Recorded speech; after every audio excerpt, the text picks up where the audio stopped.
Congratulations! Oh, incroyable!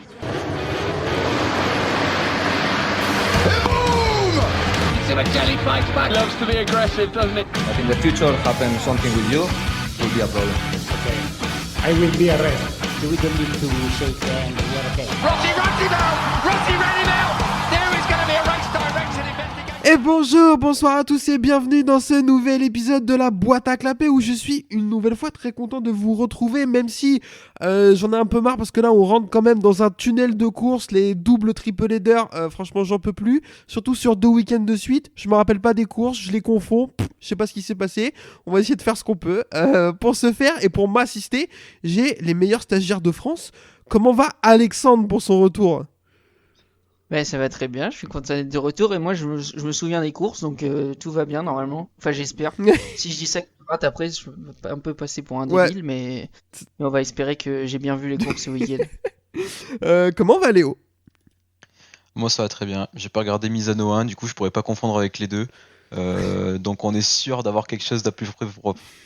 Ah remarque, j'ai pas regardé Misano 1 non plus donc ça m'arrange. Mais les gars, je suis très premier degré, surtout sur la course Moto 3. Je suis incapable, parce qu'en plus, elles ont un peu la même physionomie, avec les mêmes gars qui sont battus jusqu'au bout et tout. J'arrive pas à savoir quoi était quand. Si, j'ai regardé la Moto 3 et Piqueras, il revenait de loin quand même, là, il y a 2 semaines. Ouais, mais genre, à la fin, il se bat avec Alonso et Olgado comme hier, quoi. Final, c'est le même finish. Je sais pas le même gars qui gagne. Ah, moi, je me souviens des 2 courses de Munoz, bah, il est pas allé très loin, mais à part ça. Il a pas passé le premier virage. Le mec de course, il a pris 2 virages, incroyable. Incroyable. Ah, il faudrait faire des courses sprint en Moto 3 pour qu'il aille un peu plus loin, peut-être. Il sera encore là l'année prochaine. Va-t-il jouer le titre ? 2025 Road to the Title. En tout cas, il est dans une équipe pour. Il est où ? Il est chez qui déjà ? Il remplace Veyrer. Ouais, bah déjà, il avait une équipe intéressante. Chez Boé, ça va quand même. Ouais, mais là, il a vraiment un team qui peut l'amener au titre, quoi. Comme ils ont fait avec Veyrer et comme ils ont fait avec Sasaki il y a 2 ans. Je pense quand même que ça va être difficile d'aller chercher Angel Piqueras sur une KTM. Et Maximo Kills. Ouais, calme-toi. Bon, je vous propose qu'on enchaîne parce qu'en fait, des news, il n'y en a pas tant que ça. Les signatures ont été faites. Jack Miller, on en a parlé depuis 1000 ans, donc on va pas vous la refaire. Au pire, très rapidement, je vous demande votre avis parce que je voulais pas demander. Alex, qu'est-ce que tu penses de cette signature et plus largement de ce line-up chez Yamaha Pramac, Oliveira, Jack Miller ?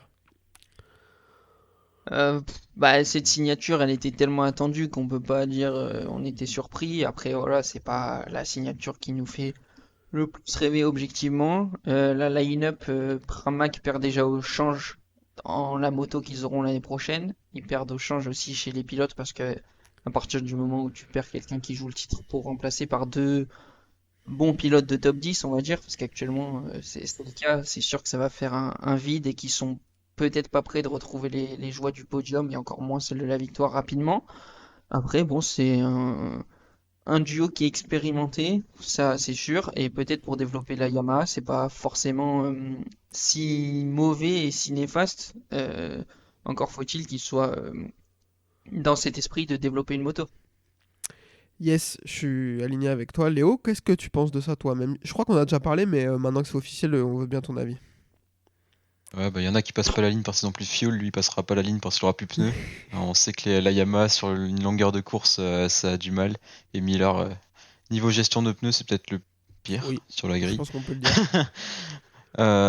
Non, mais en vrai, j'ai du mal à accrocher. Enfin, le personnage est très cool, mais j'arrive pas à me dire qu'il va performer, sachant qu'il est en délicatesse avec la KTM alors qu'elle est pas si nulle que ça, malgré tout. Et je sais pas si c'est un bon développeur également. Donc je suis pas fan du line-up. J'aurais préféré peut-être un Sergio Garcia, même si en délicatesse en ce moment, mais je pense qu'il avait plus sa place qu'un Miller qui avait passé son temps. Alors ça, en délicatesse, le Sergio Garcia en ce moment, vous le savez, c'est un de mes pilotes préf, mais oui, je pense qu'on peut dire qu'il est en délicatesse. On va en reparler bien entendu. Messieurs, je vous propose qu'on enchaîne tout de suite avec le débrief des courses parce que il y a pas trop de news à part celle dont on a abordé, mais par contre il y a pas mal de choses à dire sur ce qui s'est passé et sur ce qui va se passer. Alors c'est parti pour Misano, la Moto 3. La course Moto 3 donc sur ce circuit de Misano pour le 2e week-end de suite. Les gars, je vous pose la question. Alex, déjà, toi, t'es le seul à qui je pose ce genre de questions dans ce podcast. Est-ce que tu y es déjà allé, déjà? Et qu'est-ce que tu penses du circuit? Non, j'y suis jamais allé. Si j'ai la chance de continuer mon aventure en Porsche Carrera Cup France l'année prochaine, j'irai parce que c'est au calendrier Misano. Donc c'est un circuit que j'ai hâte de découvrir en tant que fan de MotoGP. C'est pas un circuit qui objectivement me fait rêver ou je me dis ouais, il y a des trucs de fou à voir. Par exemple, le Mugello où je suis allé, c'était plus dans cette optique-là, pardon, à me dire ouais, il y a vraiment des sacrés trucs à voir. Misano un peu moins, mais ça fait toujours plaisir de découvrir un nouveau circuit. Après, en termes de spectacle, tout ça, c'est pas le circuit qui me marque chaque année, mais ça reste quand même un rendez-vous incontournable d'un calendrier, ça c'est sûr. Yes. Léo, quel est ton avis sur ce circuit? Je suis totalement indifférent à Misano, perso. Déjà, quand on y va une fois, bof. J'aime pas le circuit, mais alors y aller 2 fois, c'est vraiment redondant as fuck. Moi, j'aime pas. Après, peut-être qu'il y en a qui apprécient. Je trouve qu'il y a pas beaucoup de spectacles, pas beaucoup d'endroits où on peut doubler. La piste, elle est super petite. Enfin, elle est pas large, quoi, en tout cas. Je suis pas fan. Ouais, je pense qu'on y reste parce qu'ils veulent absolument 2 circuits en Italie, ce qui peut se comprendre par rapport à l'argent investi par Ducati et par le niveau des pilotes italiens. Et le problème, c'est que Monza, c'est pas possible et que Imola non plus.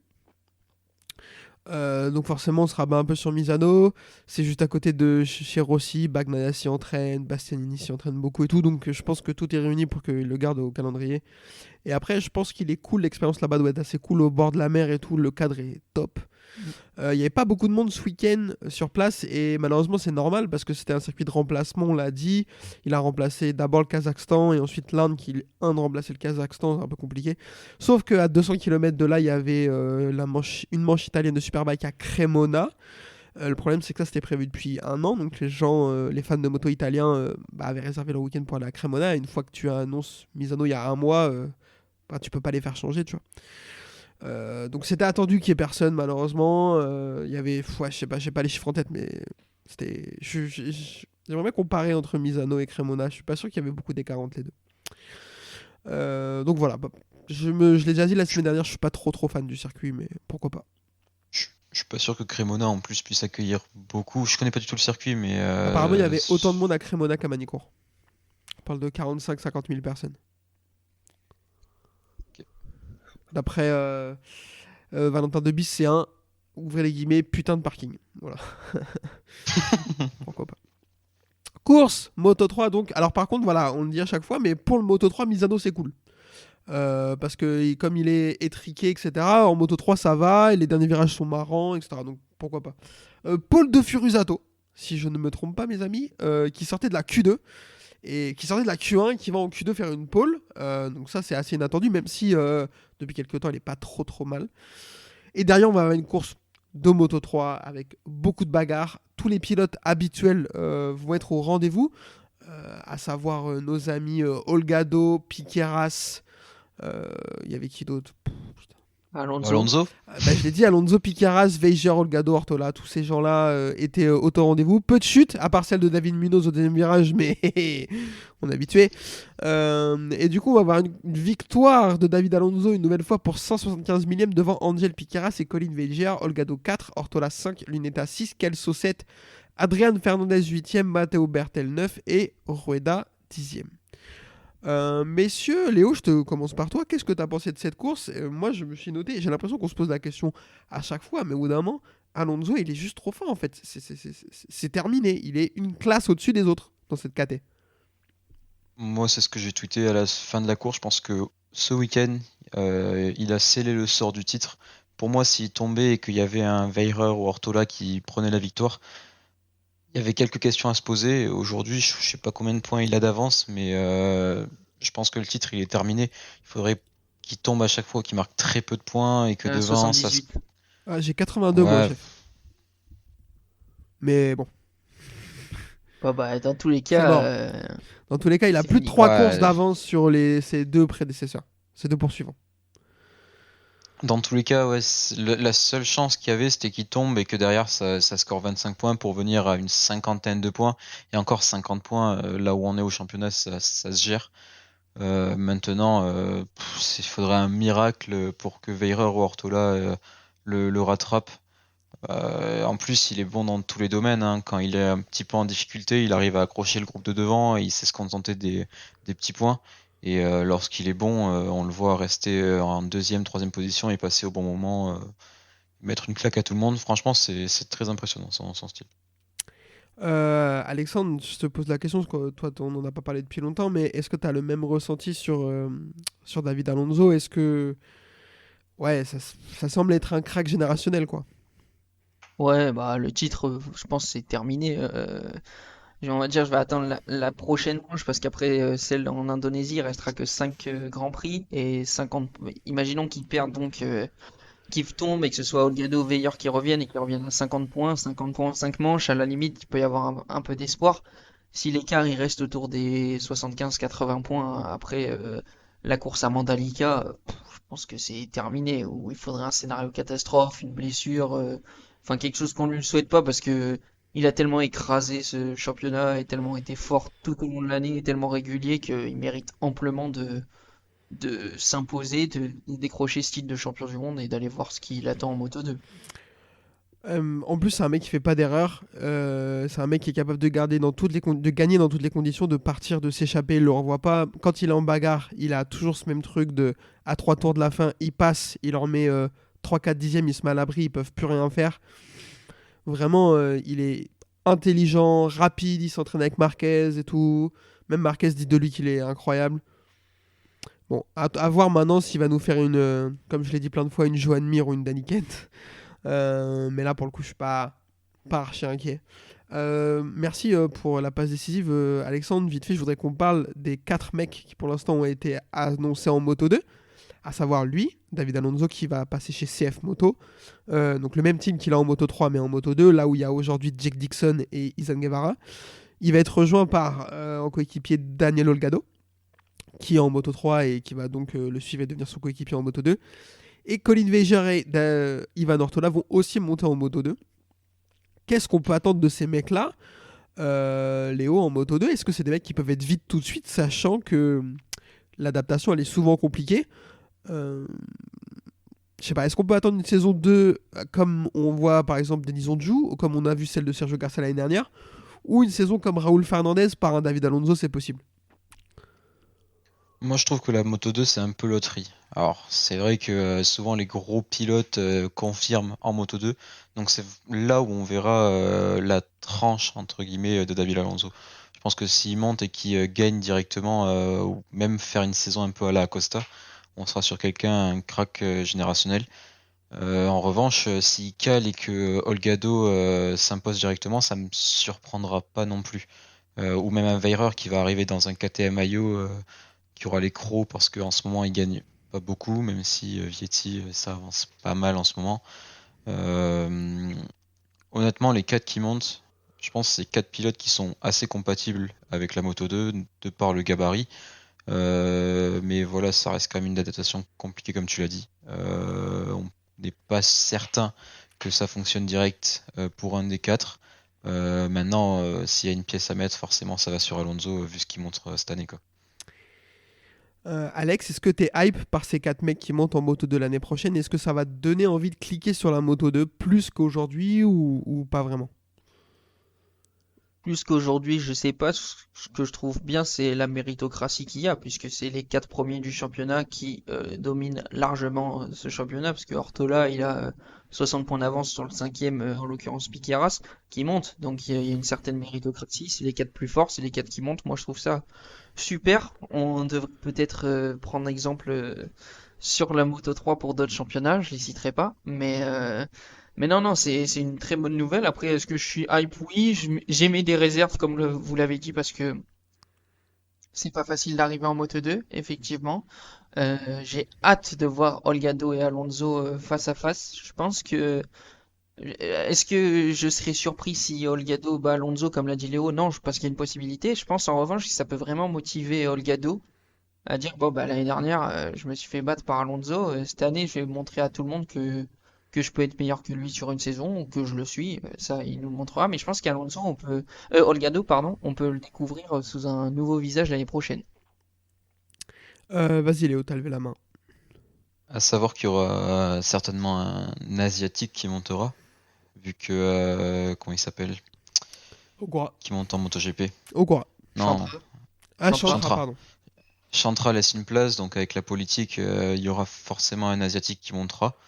Maintenant, à voir si ça sera Furusato, mais Est-ce juste qu'ils de ce peuvent que pas j'ai aller entendu, chercher- il a envie de Est-ce rester. qu'ils peuvent pas aller chercher Sasaki? Je sais pas, contractuellement avec Honda, tout ça, je sais pas, honnêtement. Je pense que c'est plutôt. Enfin, moi je les vois plutôt faire ça. Peut-être que je me trompe, c'est de la théorie de comptoir, mais je les vois plutôt aller chercher un mec comme Sasaki qui est expérimenté, qui a déjà une saison, plutôt qu'un Furusato qui monte en puissance et qui peut-être mériterait une saison de plus en Moto3 pour finir de gagner en expérience. Après, t'as raison sur le fait qu'il va falloir qu'ils en trouvent un. Bah, il y a Yamanaka aussi. Il y a Yamanaka aussi, pourquoi pas. Et Suzuki, Suzuki, mais Suzuki, ça fait Ouais. pas rêver, quoi. Alors, Il commence à moi être c'est un vieux. peu en retard. Quand il y a Yamanaka et Furusato dans un championnat, si tu vas chercher Tatsuki Suzuki, c'est vraiment que t'aimes te Oui. faire du mal, à mon avis. Mais t'as raison, c'est possible. En vrai, on sait pas trop comment ça va fonctionner. Et s'il amène du budget, pourquoi pas, quoi. Derrière, ça pousse hein, dans les catégories juniors en termes asiatiques. Il y a des très bons pilotes qui arrivent, mais c'est vrai que là, à l'instant T, ça fait pas rêver, quoi, la relève Honda Team Asia.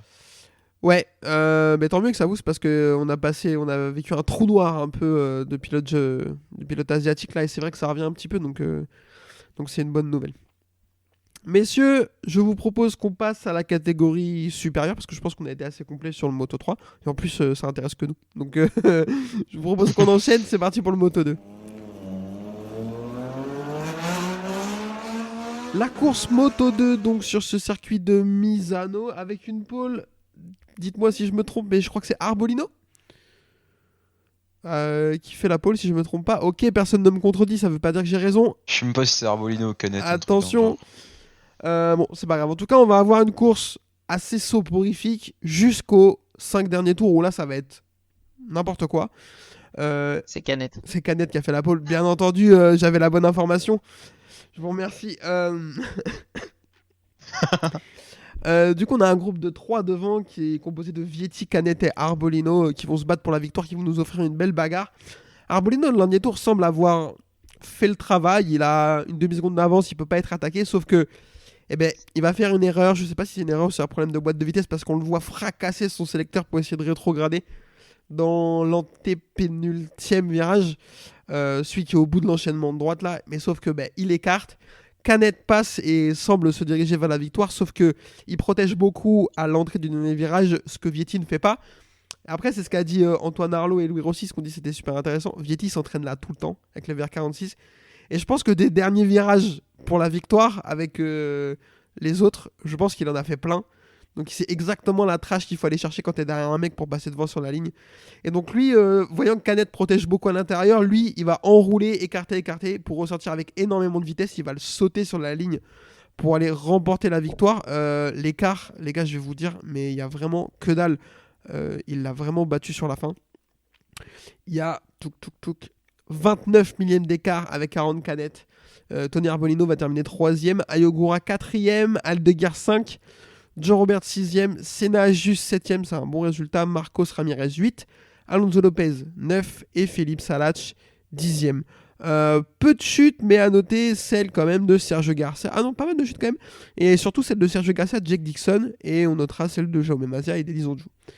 Alex, je te pose la question. Qu'est-ce que tu as pensé de ce dernier tour? C'était plutôt cool quand même. Et Arbolino, moi je me suis noté Arbolino et Canet, encore une fois, enculés par le destin.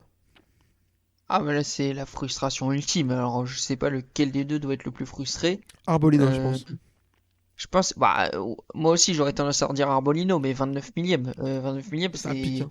invisible à l'œil nu, 29 millièmes. Et tu perds ça pour un truc que tu peux même pas voir sur des images, ou alors il faut une photo finish, et sur la photo finish, il faut zoomer sur la gomme, sur le pneu avant pour voir qui est devant. C'est un truc de fou pour Canet. Après, ouais, Arbolino, il doit être frustré à mort parce que, bon, on sait pas du coup quelle est la cause de ses erreurs. J'espère pour lui que c'est un problème mécanique parce que sinon ça veut dire qu'il est friable et ce serait Je serais dommage. pas étonné.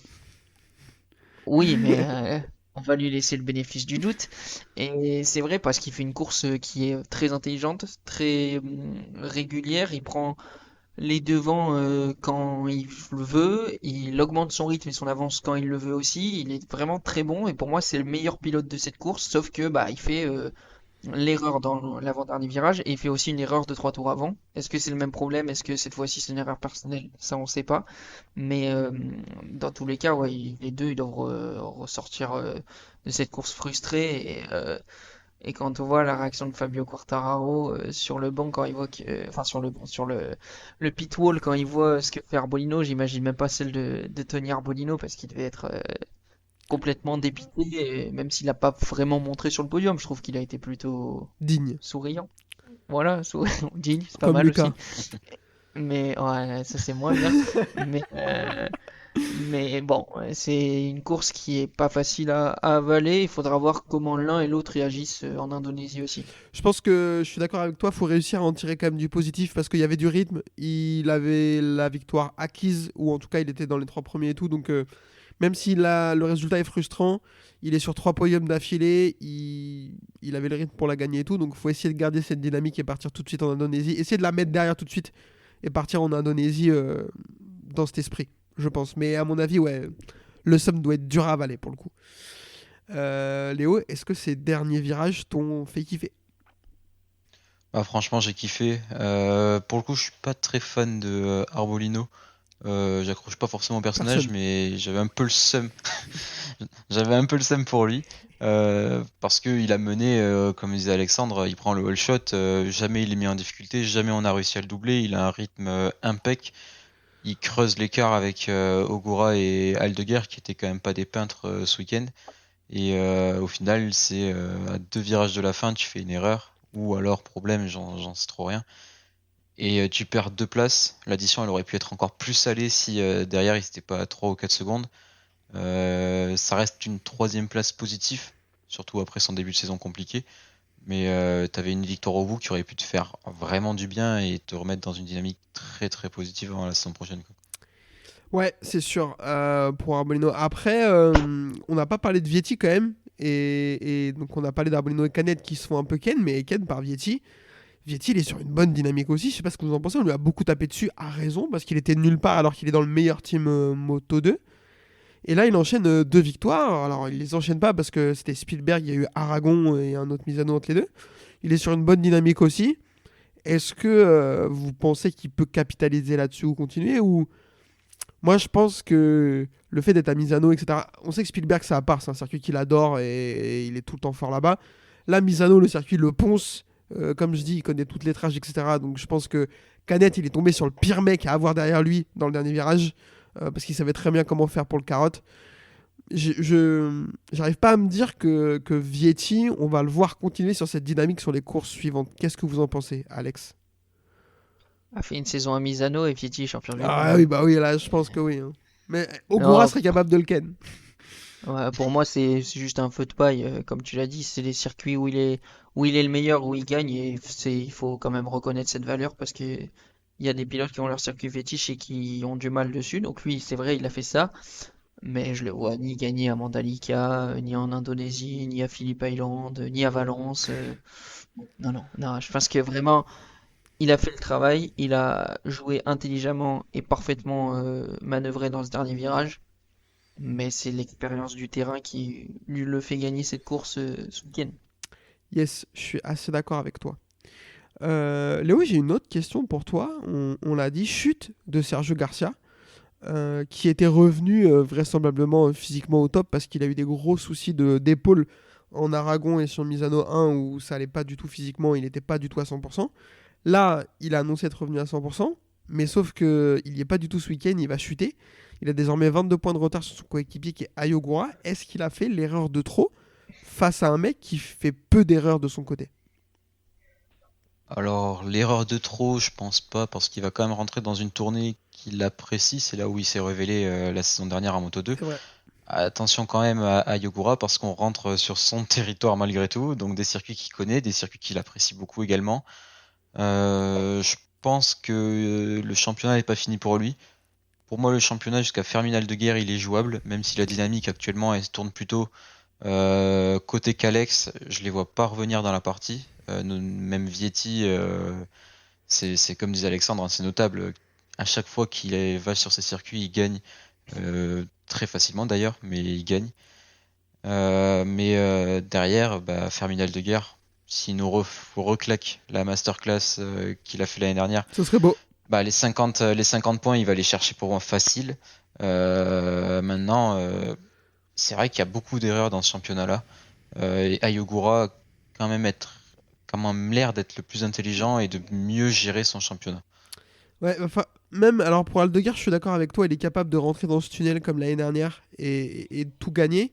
Sauf qu'il va falloir mettre plus de 10 points à chaque course Enfin, 10 points à chaque course à Ayogura. C'est-à-dire que Ayogura, il est régulier, il est rapide. Hein. Donc faut tout gagner et que Ayogura fasse pas deuxième à chaque fois, quoi. Surtout qu'au Japon, t'as Chantra et Ogura, les deux, c'est des fusées là-bas.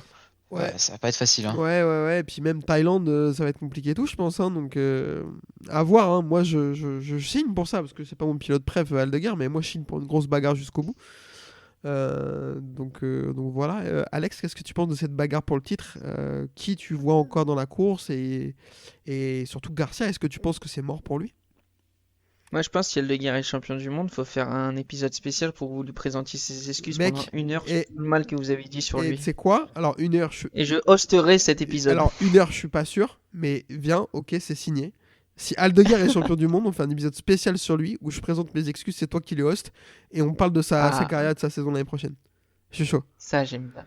Mais pour revenir à la question, oui, c'est très chaud et ce qu'il a fait l'année dernière à Aldeguer, c'est pas sûr. Il y a vraiment, on va dire, très peu de chances qu'il le refasse cette année parce que la concurrence est vraiment rude. Non pas qu'elle l'était pas l'année dernière, mais elle est vraiment forte cette année. Je pense que Ogura et Garcia sont encore les deux grands favoris pour le titre. J'ai un peu du mal à voir derrière revenir que ce soit Roberts, Lopez, Canet, qui sont tous dans le top 6.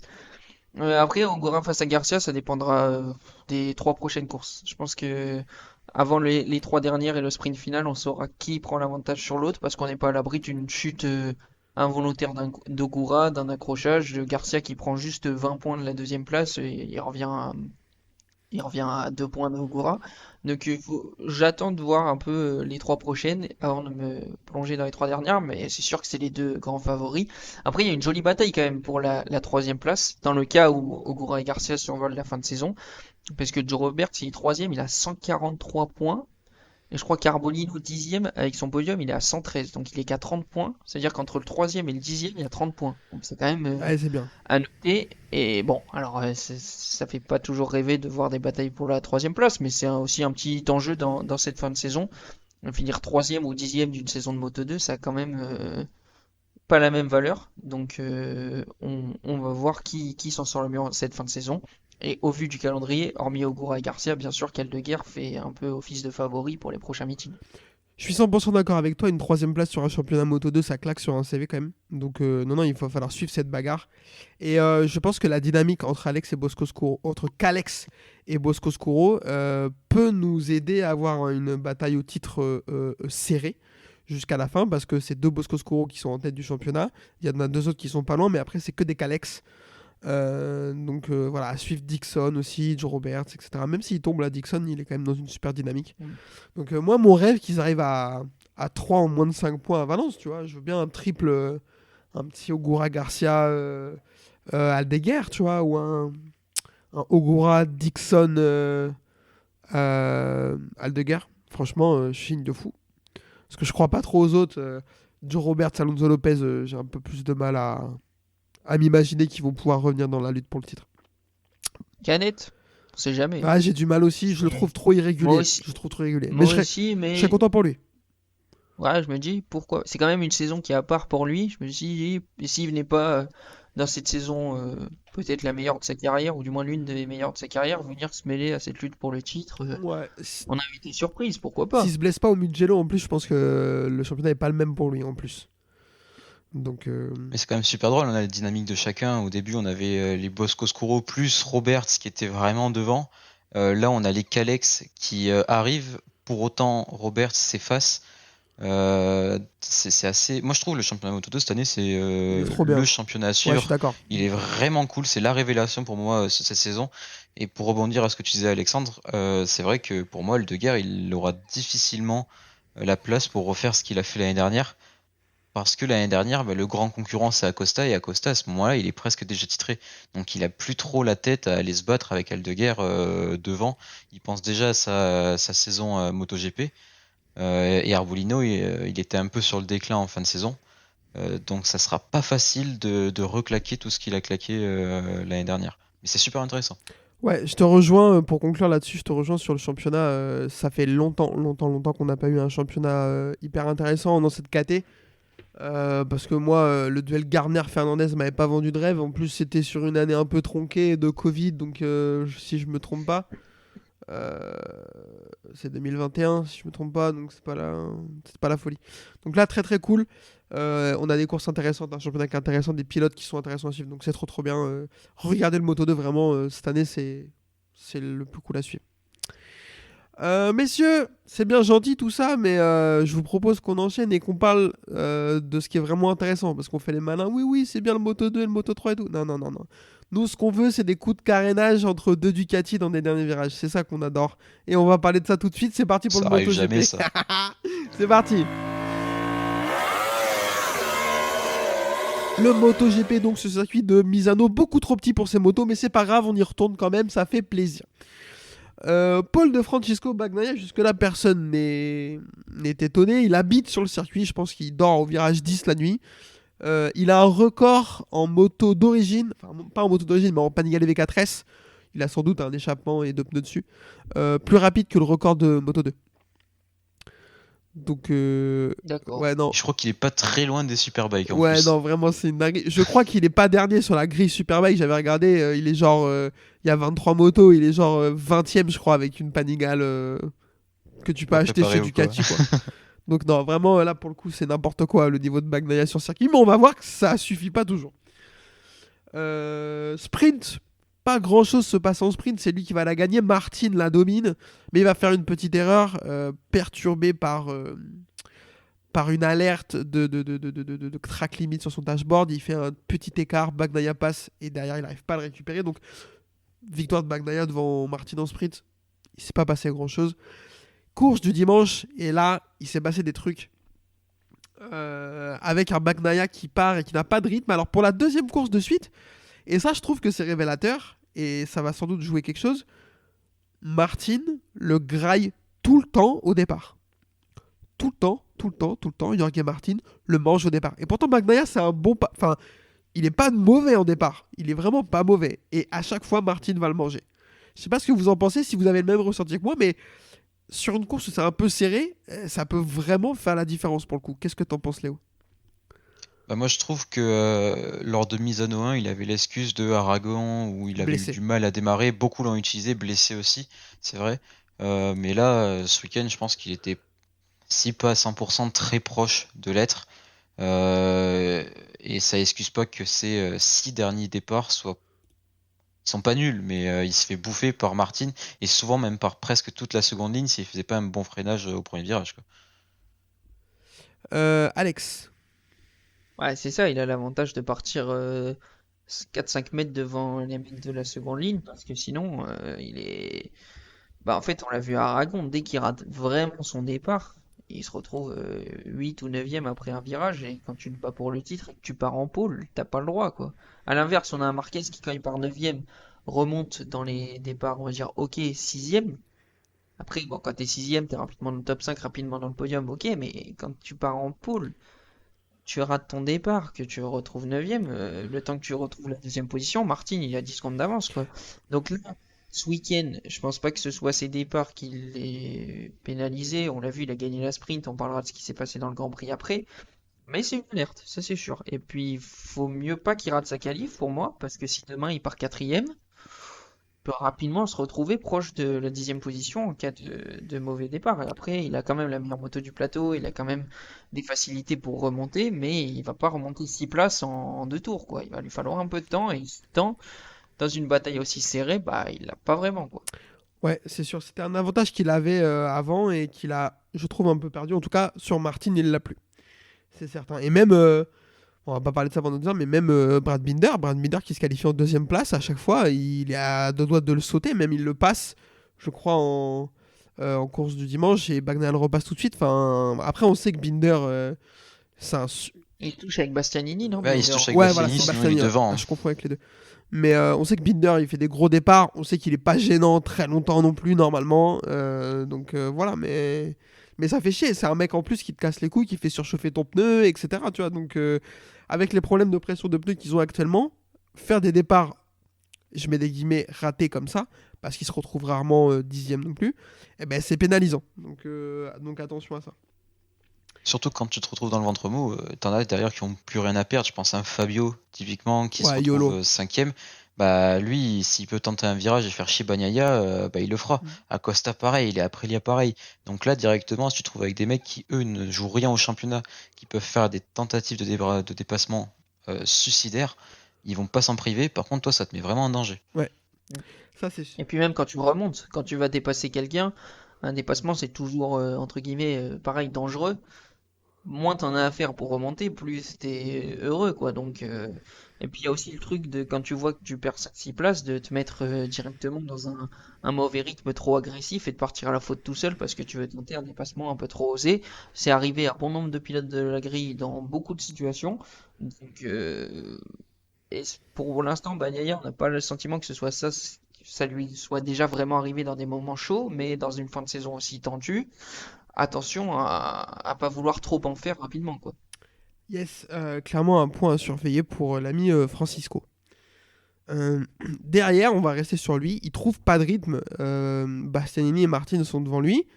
Et il se fait lâcher. Il n'y a pas d'autre mot en fait. Il a pas de rythme. Il n'arrive pas à accélérer autant qu'eux. Jusqu'à prendre 3 secondes dans la gueule par les deux devant. Et il va commencer à reprendre du poil de la bête. Il va commencer à reprendre du poil de la bête.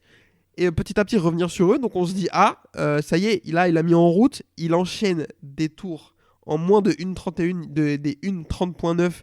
C'est n'importe quoi ce qu'il fait. Il revient à 1 seconde 5 de mémoire. Il fait un peu le yo-yo derrière eux, mais il a l'air d'être là pour revenir sur eux, parce que surtout que eux se bagarrent un peu. Sauf qu'il va faire une énorme erreur. Une erreur d'ailleurs, une énorme erreur, on sait pas, mais en tout cas il va chuter. Virage 10 si je me trompe pas, ou virage 9.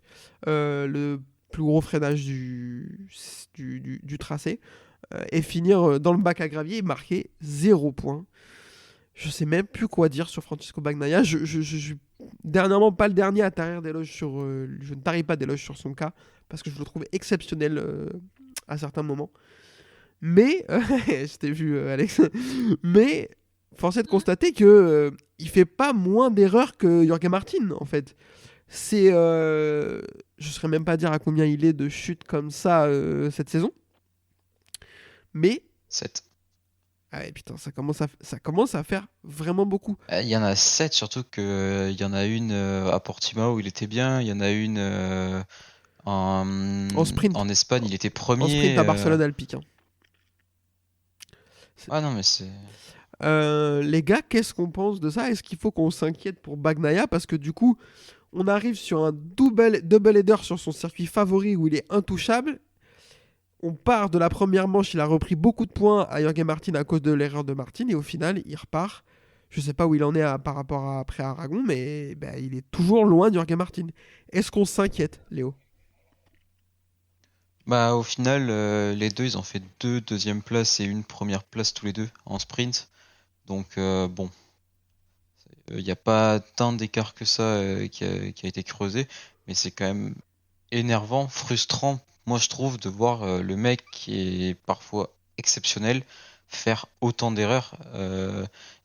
Je sais pas pour vous, mais moi, de ma vie, quand je regardais le MotoGP, jamais j'ai ressenti ça avec un autre pilote en mode quand il passe premier, on sait jamais, à tout moment il peut tomber. Non, c'est sûr. C'est-à-dire que même à un tour de la fin, tu sais pas, tu peux avoir une caméra qui zoome sur lui, il est dans les graviers alors qu'il a 10 secondes d'avance. Et j'ai jamais ressenti ça avec quiconque autre pilote avant lui. Alors c'est vrai qu'il est super fort, mais s'il était pas si fort que ça, pour moi un pilote qui chute autant, ça fait bien longtemps qu'il a sauté. Hein.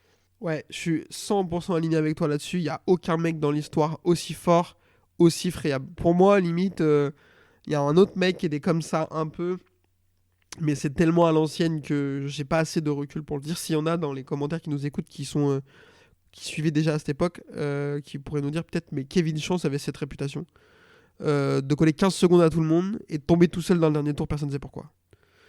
Donc voilà, ce mec avait cette réputation. Mais sinon, mais il a jamais été aussi fort que. Putain, je vais m'attirer des foot des boomers dans les commentaires, mais il a jamais été aussi fort que Francesco Bagnaia. Il a un titre un peu sur un malentendu, sur une période de transition, avant l'avènement de Mick Doohan, mais Mick Doohan est blessé. Enfin bon, c'est un peu compliqué quoi. Donc ouais, Francesco Bagnaia, je suis d'accord avec toi. Il n'y a jamais eu un mec aussi fort, aussi friable. C'est un truc de fou. Moi, j'ai souvent tapé sur son mental il y a 2-3 ans, il y a 2 ans. Et je suis revenu beaucoup sur mes propos en disant que bah, franchement, ce qu'il avait réussi à faire l'année dernière et tout, face à Jürgen Martin, c'était incroyable. Le sang-froid face à Marquez et tout, sur les bagarres, c'est fou. Mais il y a quelque chose qui va pas quand même. Pour faire des bêtises comme ça, alors que c'est un mec hyper intelligent, qui prend souvent des bonnes décisions, qui a du sang-froid. Pourquoi il fait autant de conneries? Je comprends pas. Alex, quel est ton regard sur la situation de Francesco Bagnaia? Moi, déjà, dans la course, je trouvais qu'on en a fait un peu trop sur sa remontée. Dans le sens où, certes, il reprend une seconde 5, mais c'est deux mecs qui se battent devant. Peut-être que si on leur indique que Pecco il revient, ils arrêtent de se battre, ils rehaussent leur rythme, mais on sait pas. Et en revenant, il se met en danger tout seul et c'est comme ça qu'il tombe. Et au final, certes, à la mi-course, il y a une seconde 5 du groupe de tête, mais les 3 secondes en 10 tours, il les a pris, quoi. Donc j'ai trouvé que bien avant sa chute, déjà, j'étais déçu de sa performance. Alors on peut me dire que s'il n'était pas tombé, il serait remonté, il aurait gagné la course, peut-être. Je sais pas ce qu'il a fait. Mais en tout cas, il a pris ses 3 secondes en 10 tours. Ça, j'aimerais bien savoir quand est-ce que Bagnaia a pris autant dans des conditions sèches et par Jorge Martin et par Enea Bastianini, quand En même, début de parce que course. c'est les deux. Ouais. Et À la régulière comme ça et- peut arriver beaucoup. c'est voilà. Et puis après sur la chute, nous on nous rabâche depuis le début de l'année que Jorge Martin il va pas tenir, que Jorge Martin il est friable, que Jorge Martin il va s'énerver, il va tomber. Force est de constater qu'à 6 manches de la fin, Jorge Martin il a fait autant, peut-être même moins d'erreurs que Bagnaia, mais en tout cas même s'ils en ont fait à peu près pareil, il a enfin 24 points de plus. Je vais pas dire 30, sinon on va me dire que je sais pas compter, mais il a 24 points de plus. Donc le fait est qu'aujourd'hui Bagnaia c'est plus la personne qu'il était l'année dernière avec ce mental, cette capacité à faire les places. Cette année, pour moi, je trouve que Jorge Martin est meilleur de la régularité que Bagnaia, et c'est ce qui explique le classement général aujourd'hui à l'issue de cette manche à Misano. Celle-ci, fallait se mouiller la nuque pour se le dire l'année dernière, mais pour Ouais. le coup, je peux pas te contredire. Je dirais pas meilleur, je pense qu'ils sont sur un pied d'égalité. Mais je suis d'accord avec toi. Là-dessus, Jorge Martin, J'ai dit au classement meilleur, j'ai pas dit sur la piste, j'ai c'est dit au vrai. classement. Mais là-dessus, effectivement, en termes de régularité, Jorge Martin n'a cette année rien à envier à Francesco Bagnaia. On peut pas dire le contraire. Je t'écoute, Léo. Moi, je trouve que l'addition est même gentille hein, actuellement. Parce que, ok, il y a 24 points, ok, 24 points, ça commence à faire, mais avec les sprints, on sait très bien que ça peut remonter extrêmement vite. Mais ce week-end, Pecco, il perd des points en chutant. Alors que le week-end dernier, Martin, s'il est pas un peu trop débile, il suit Pecco, on sait jamais s'il prend 20 ou même ne serait-ce que 18 points. Là, par contre, l'addition, elle est bien salée au championnat et ça commence à être une dynamique totalement différente où Pecco sera le chasseur et Martin n'aurait plus qu'à gérer quoi, jusqu'à la fin. Donc, Disons que ouais, je suis d'accord avec toi. Sans l'erreur de Martin, qui n'est pas une erreur habituelle, qui n'est pas une chute à Misono 1, là, Bagnaia a 40 dans la gueule, quoi. Vas-y, Alex. Moi, ce que j'aime bien dans ce choix de Martin, c'est qu'ils sont j'ai plus en tête l'écart avant Misano 1, mais c'est un mouchoir de poche entre les 24 deux. points. C'est 24 là-bas aussi? Ouais. Bah, ils ont marqué exactement le même nombre Ah de oui, oui, points ouais. au cumul des Misano. Donc il a 24 points d'avance, Martin, Ouais.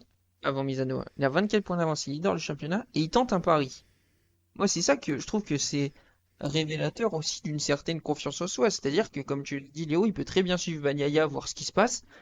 Là, il tente quelque chose. C'est dans son caractère offensif, tout ça. Alors, si à la fin de la saison, il perd pour très peu de points, on dira, bah, il avait qu'à pas tenter à Misano. Mais je trouve que ça, une volonté d'être offensif. Et si il y a 2 semaines, pardon, son pari il passe et qu'il remporte la course parce qu'il a mis les bons pneus avant tout le monde et qu'il a pris la bonne moto, bah c'est un pari qui est 100% gagnant et il met un gros coup de poing sur la table de Bagnaia.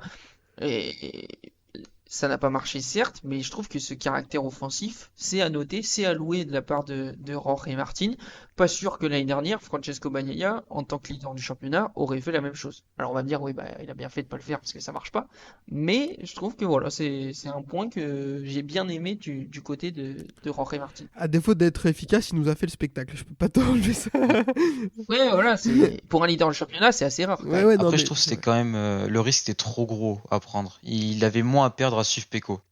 C'est dans Ça, dans ce sens-là où je dis que c'est une erreur pour moi. À force d'essayer de trop le gagner, il peut le perdre, mm, je pense. ça clairement.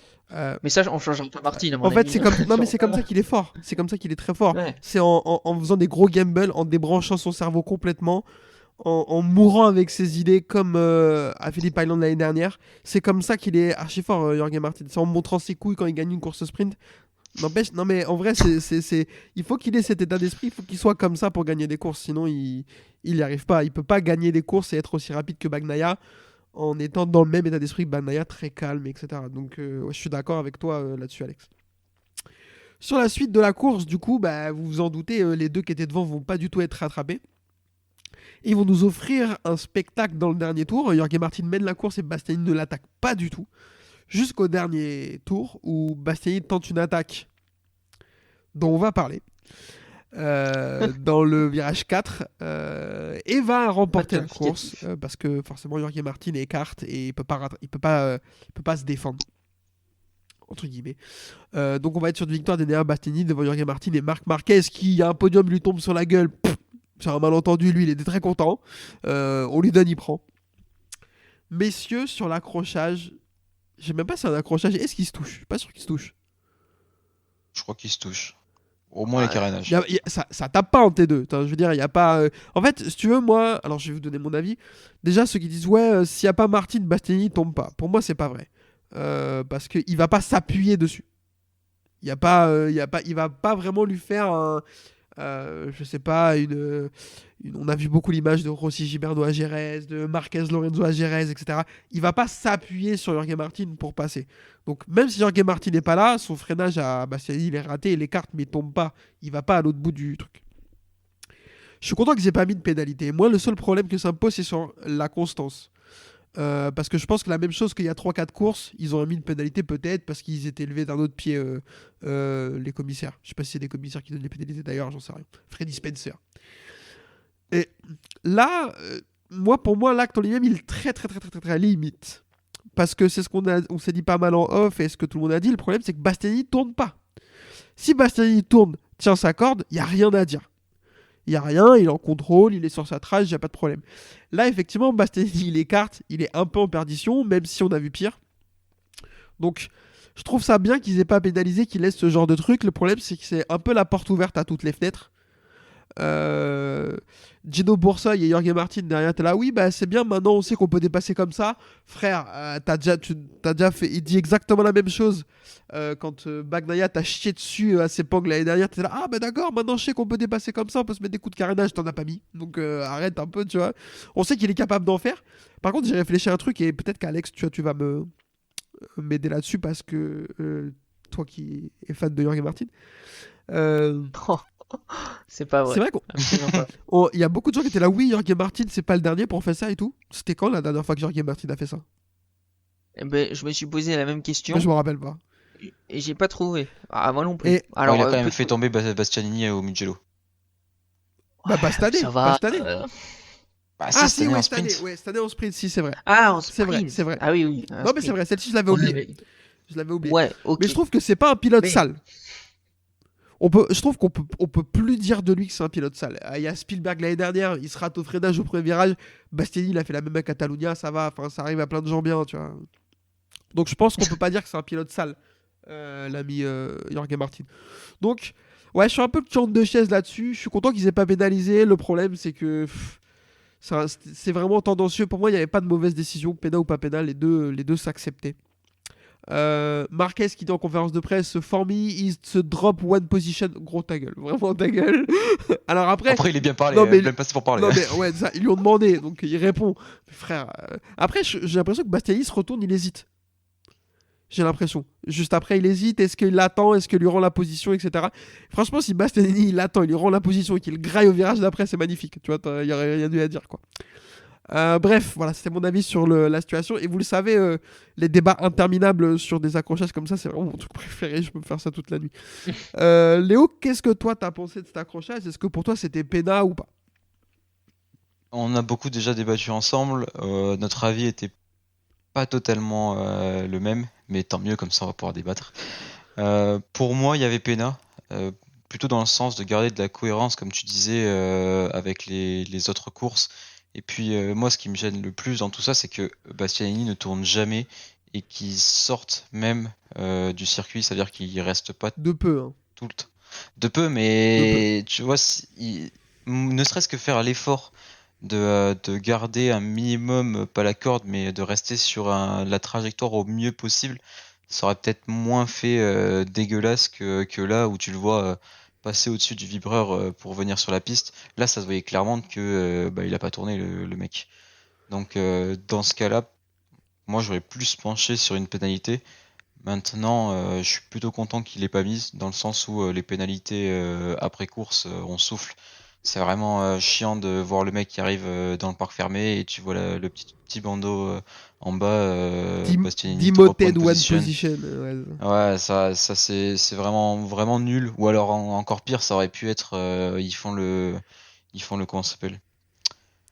Le podium et une heure après, quand tout le monde est passé à autre chose, ils changent le général et ceux qui suivent pas sur les réseaux sociaux, ils l'apprennent une semaine après, quoi.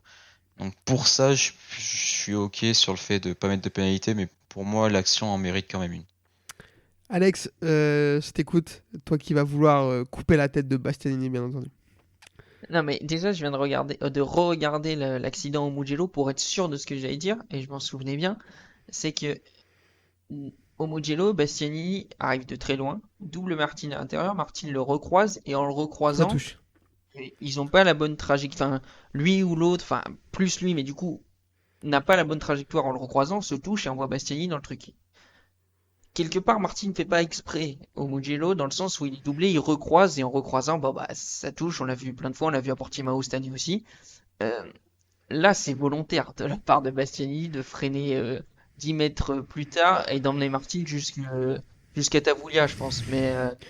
Moi, c'est plus. Alors, encore une fois, on a eu le débat hier, j'en ai parlé sur Twitter. S'il tourne et qu'il est sur le vibreur, c'est une manœuvre de sport, c'est ce qu'on aime, c'est ce qu'on adore même, et c'est pour ça qu'on regarde le MotoGP.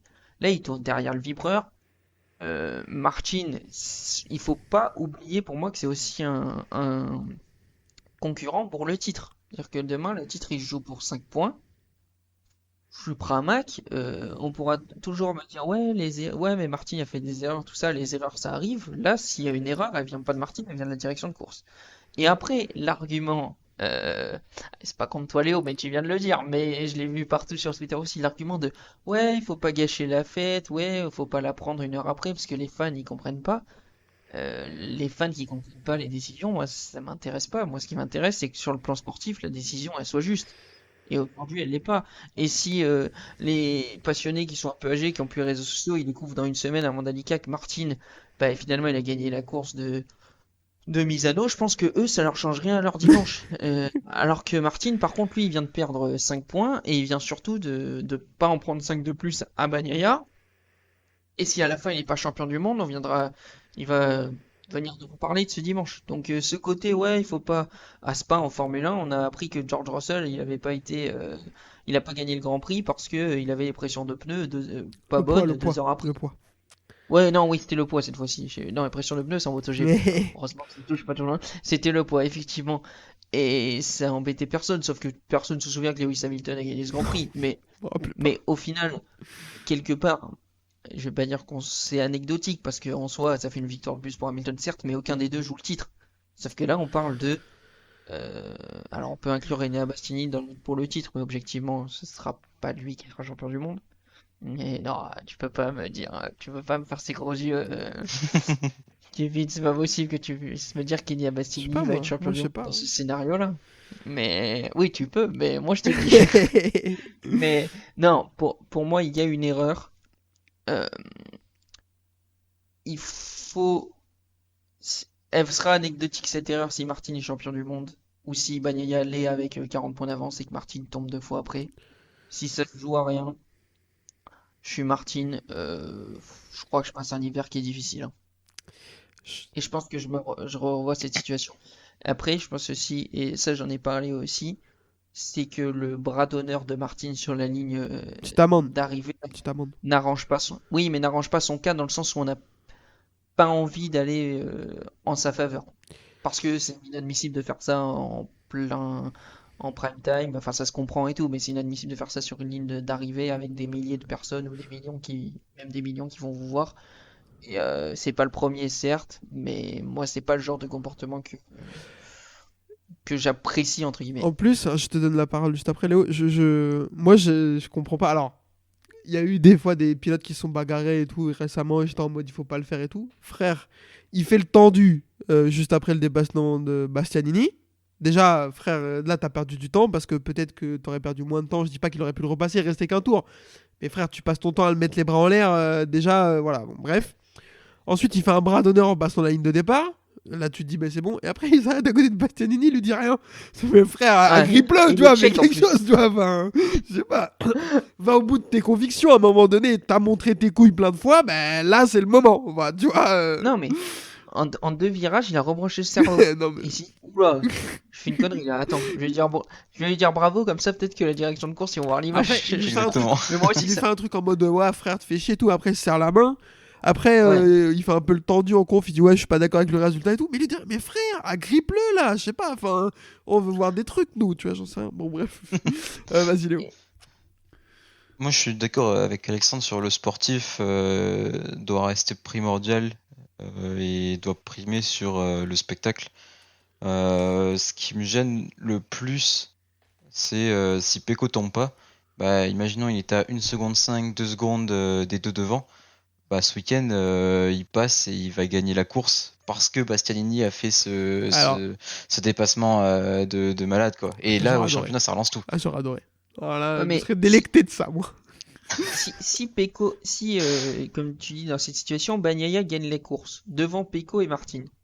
Mais que c'est Bastianini, pardon, qui gagne la course devant Pecco et Martin. Est-ce que la décision, elle est pareille? Je sais pas, c'est une bonne question. Ah, tu peux pas pénaliser Bagnaia, mais du coup, tu ferais gagner Bagnaia et au championnat, il s'en mettrait Et plein les si- poches, quoi. Ici, imaginons, on est dans la même situation qu'on a eu là.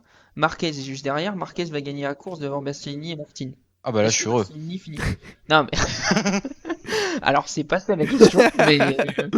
Et puis, je crois qu'on le savait. Mais est-ce que Bastianini, s'il termine deuxième, il serait pas pénalisé, comme l'a dit Marc en conférence de presse, de devoir de perdre une position plutôt au profit de Martin? Moi, je suis pas sûr que si c'est pas une victoire de Bastianini, la décision elle change pas. Ah, je dis pas qu'elle change, mais je dis que pour Martin, elle est beaucoup plus salée l'addition s'il se fait passer par quelqu'un d'autre. Ouais. Là, pour le coup, ils ont eu de la Ça, oui. il avait de la chance qu'ils avaient beaucoup d'avance tous les deux. Et du coup, au final, il perd que, Bah, entre guillemets, 5 points. Même si, au final, 5 points, ça peut compter.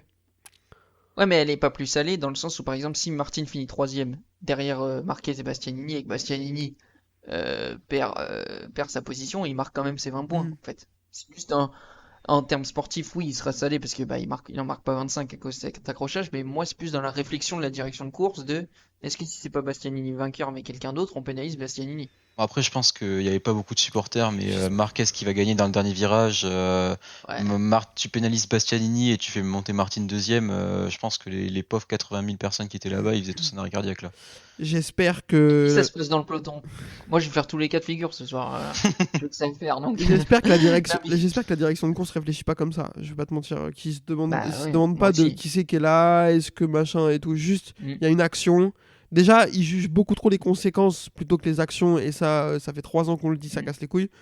À un moment donné, j'espère que le changement de direct, Le direct. ouais, de directeur de course va nous régler ce genre de problème. J'ai de l'espoir en tout cas parce que Simon Craffard a une super réputation là-dessus.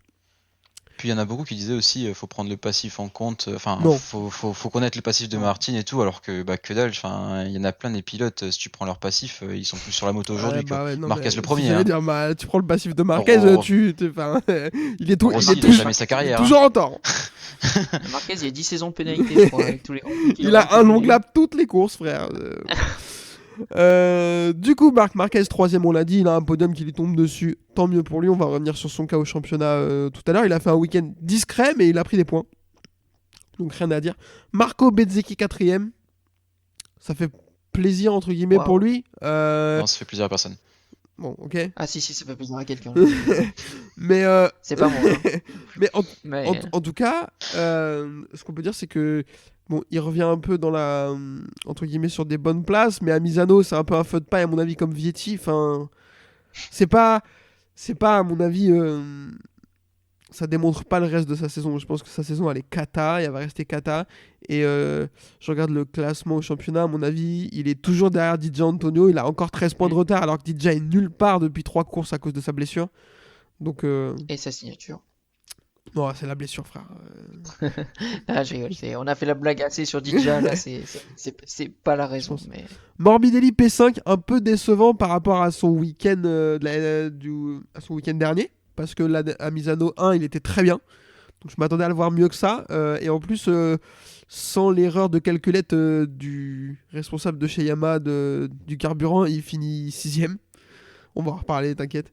Donc moi, pour le coup, Morbidelli, un peu décevant, même si son week-end n'est pas mauvais. Vignales, alors là, il a fait un week-end fantomatique. On l'a pas vu, il fait P6. Tant mieux pour lui, mais Et après, en général, depuis 3-4 week-ends, Ouais, c'est c'est une cata. catastrophique. Hein. c'est une cata. Oh. Je pense qu'Aleix Espargaro est en retraite dans sa tête. il fait sa tournée d'adieu. Voilà, je pense que Maverick Vignales fait du Maverick Vignales. Quand tout est bien, il est intouchable. Quand il y a une petite grain de poussière, c'est mort. Il est plus là. Donc, ouais, à voir ce que ça va donner avec un vrai pilote l'année prochaine, sans vouloir être méchant. Fabio Quartararo, 7ème. Super week-end du français, on l'a noté 8 sur 10. On est venu me dire, juste avant là qu'on enregistre, qu'il devrait pas avoir moins que Bezzecchi vu qu'il est derrière. Frère, ils ont pas les mêmes motos, je crois. Je crois, je suis pas sûr. Il y en a un, il a la deuxième meilleure moto, l'autre l'avant-dernière. Mais du coup, il était 5ème toute la course et il va tomber en panne sèche dans l'avant-dernier virage. La bise à Johan Zarco qui a poussé la moto en 2017 jusqu'à la ligne d'arrivée. La même moto d'ailleurs, donc j'espère que c'était pas le même ingé chez Yam. Zarco était chez Tech 3 à l'époque.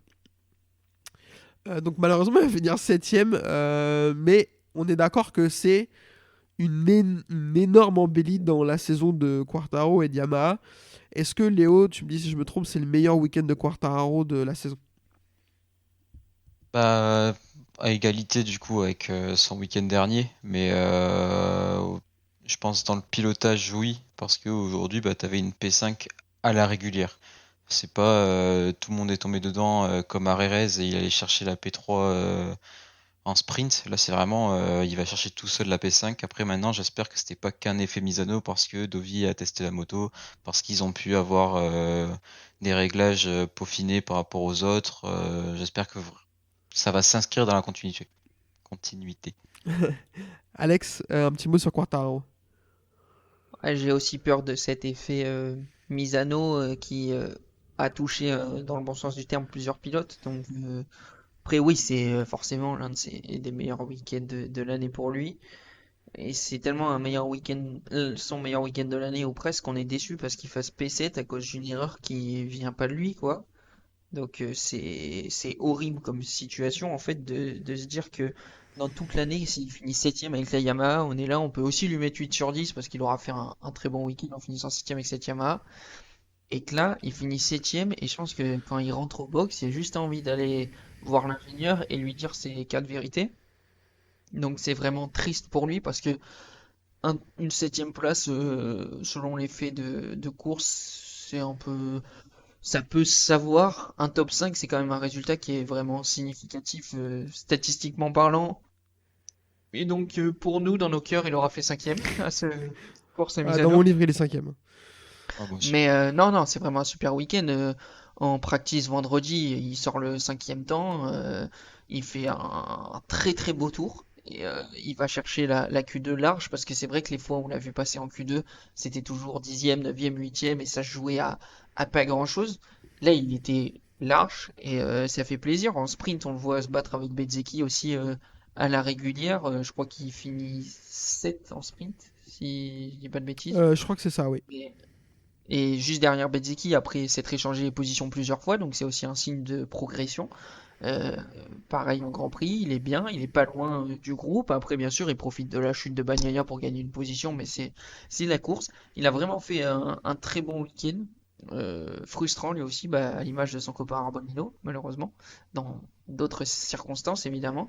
Donc on va voir comment ça peut se transformer dans cette tournée asiatique et en Océanie également.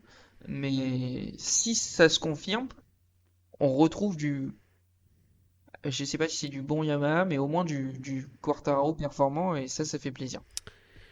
Ouais, mec, t'as été archi complet, je vais pas te paraphraser, mais en tout cas, je suis super d'accord avec toi et on espère que il va capitaliser sur la dynamique de son week-end et pas rester frustré par le résultat comme Arbolino, tu l'as dit. C'était où l'année dernière où il faisait P3, je crois, en course principale Non, mais il n'y a pas une course aussi dans un tournoi asiatique où il fait P3 et il est proche d'aller chercher la victoire même?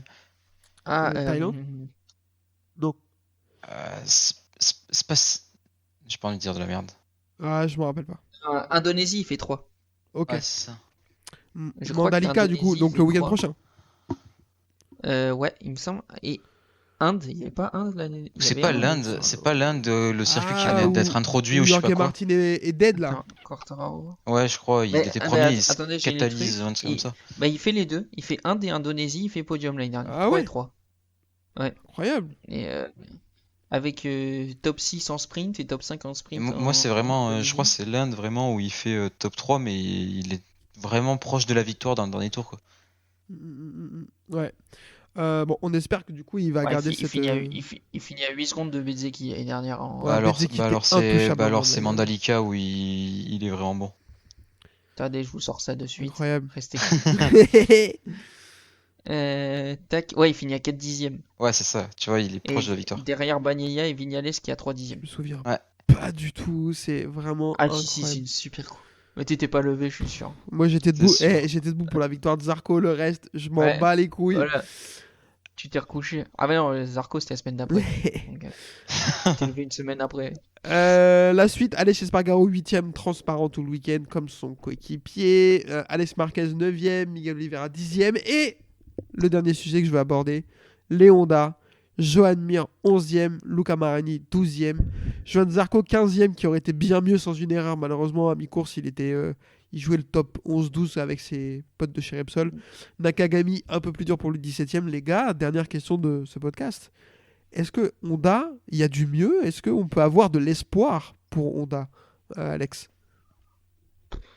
Ah, tu me prends de court là parce que j'ai pas prévu des arguments pour expliquer qu'on Ouais, peut avoir des. Tu peux dire non. Hein.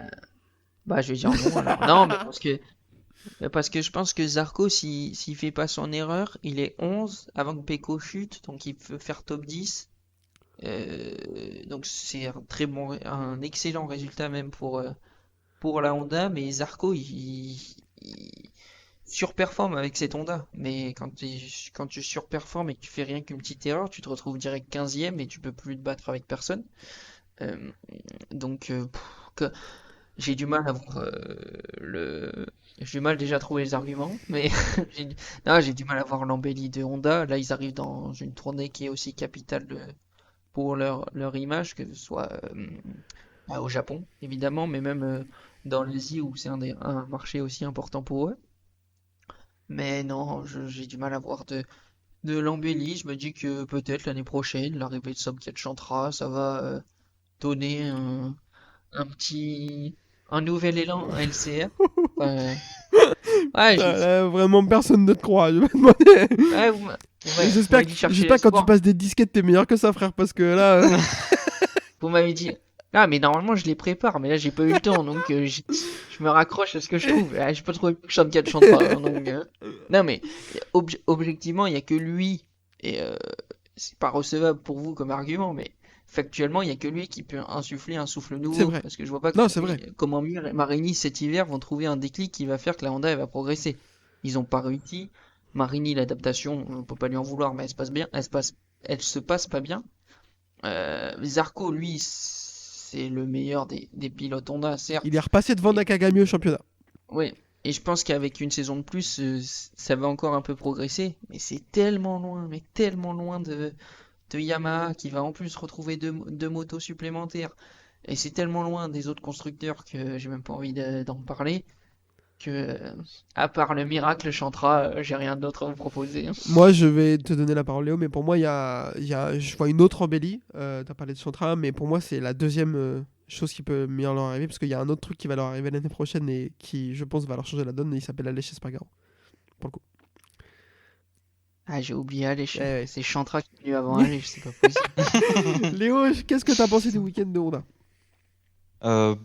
Bon week-end, c'est quand même triste de dire bon week-end quand tu fais 11 et 12 pour des Honda, mais au vu du début de saison, on peut dire que c'est pas trop mauvais. Maintenant, on parle beaucoup de l'effet Misano pour Yamaha, il peut être aussi pour Honda.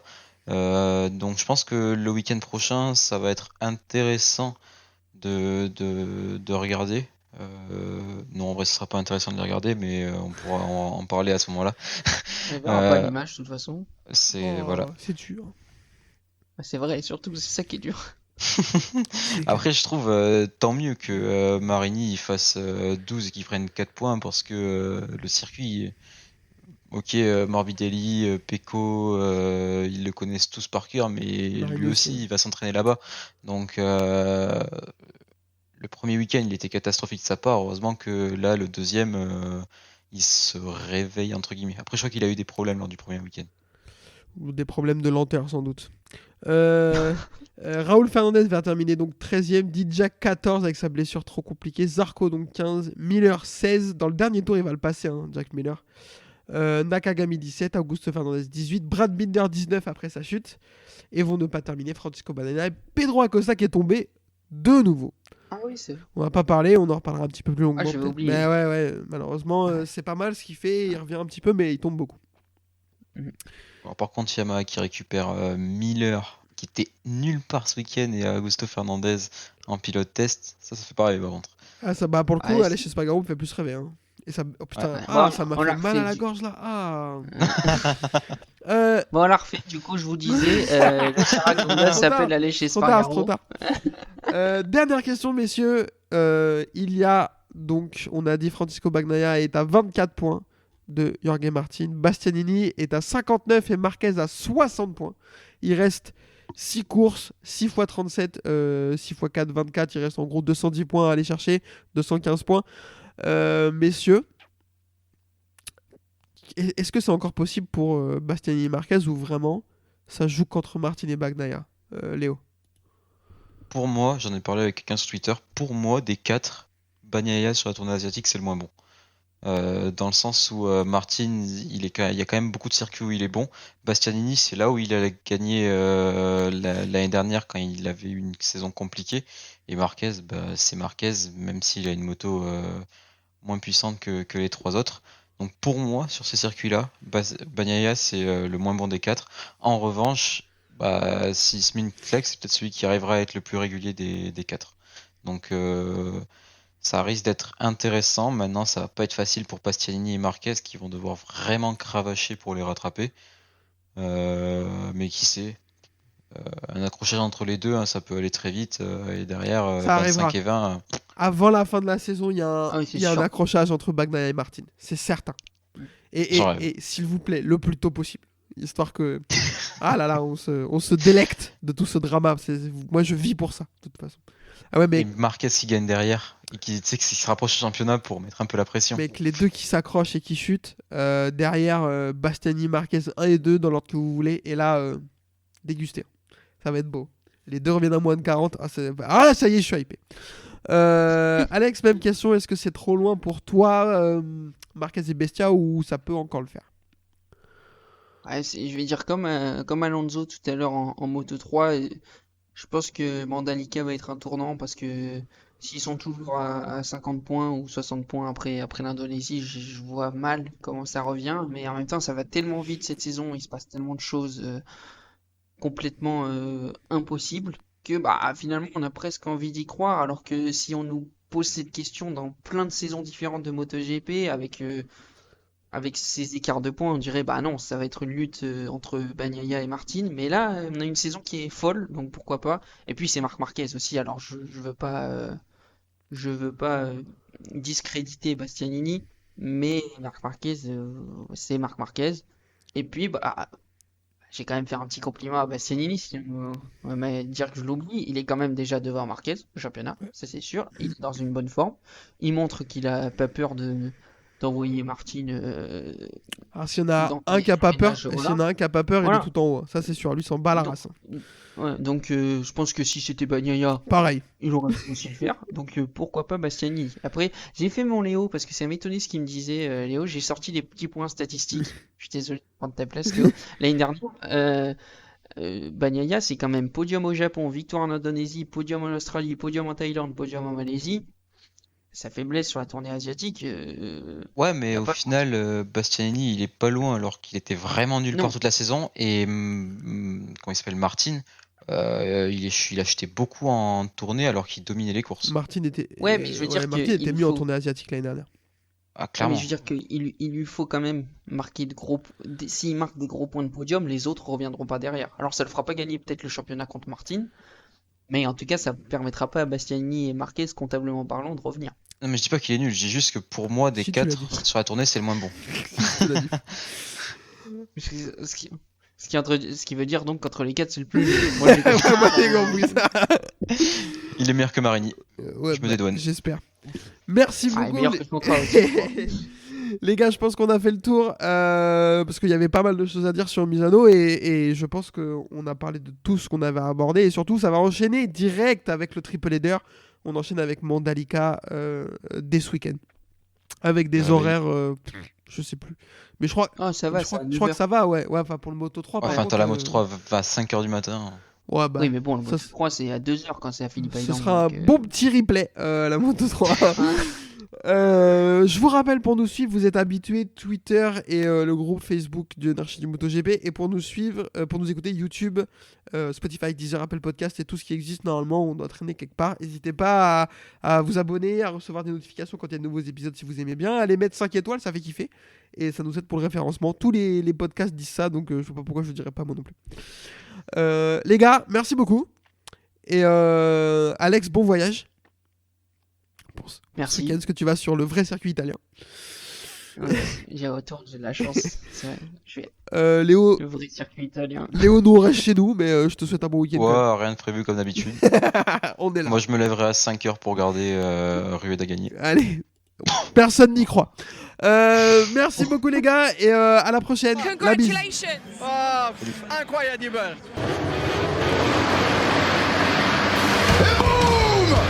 Sebastiani fights back. Loves to be aggressive, doesn't it? But in the future, happen something with you, will be a problem. I will be arrested. We don't need to shake hands. We are okay. Rossi runs him out.